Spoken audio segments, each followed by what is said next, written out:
Dying wise is an act of love. It carries an abiding faith in life. It carries love for the world, and it asks that same faith and love of those who attend to it when it comes.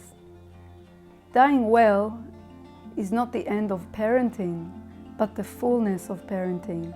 Not the end of a marriage, but the last great act of a married life.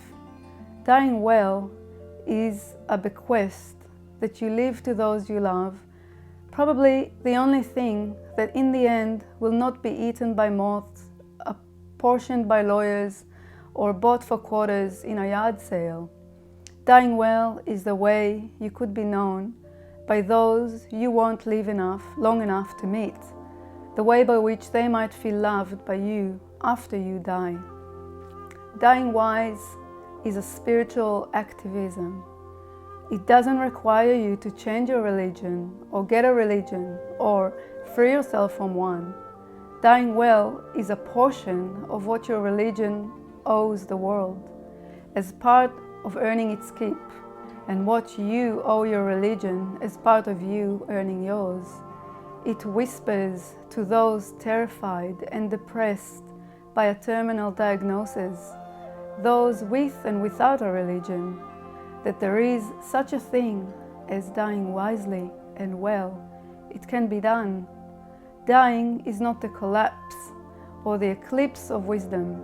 It is the sum of a soulful life.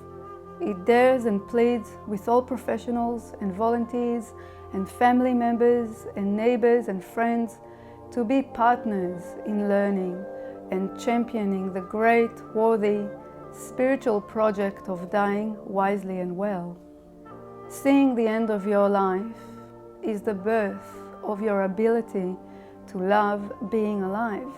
It is the cradle of your love of life. Dying wise is also immensely hard labor.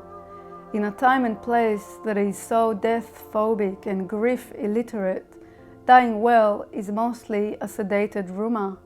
We suffer in our dying time from our addled language, from our assumptions about trauma, and because we think dying is what happens to our bodies. We suffer because we have little wonder about what passes for common sense about dying. We suffer from a withered mythic understanding of living and dying that will not stand the test of time. We deserve better than we get when it comes to dying. And until we change all of this, dying will ask more of dying people than should be asked of them. Dying is not what happens to you. Dying is what you do. Dying well binds you to your people, your ancestry, and to those who will come after you. Dying well loves life. How we die and how we care for dying people and how we carry the dead, taken all together, this work makes our village life or breaks it. That much and more is at stake in every terminal diagnosis, at every deathbed, at every memorial service. The ending of our lives is the shore that the current of our lives laps up against.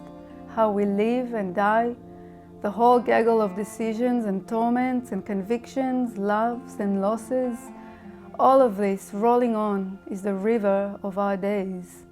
Dying and helping someone else die is a time for watching that river roll on and getting to know its eddies and its ways. It is a time for standing still beside that old pine or beside where it used to be, learning life. Dying is not a time for not dying. But live your lives, my friends, and if you can get up a little higher along the edge of your life to see maybe 100 acres of what you've lived from the east to the west, stand there long enough to say some unobservant thing, guaranteed that you will. If you are lucky, you'll have some companion make that climb with you and say without bitterness, with just enough humor, what valley is that down there? Somewhere in there you will learn how to be a companion on someone else's climb up the little mountain of their days. And when it will be your turn, hopefully a companion or two will show themselves to you.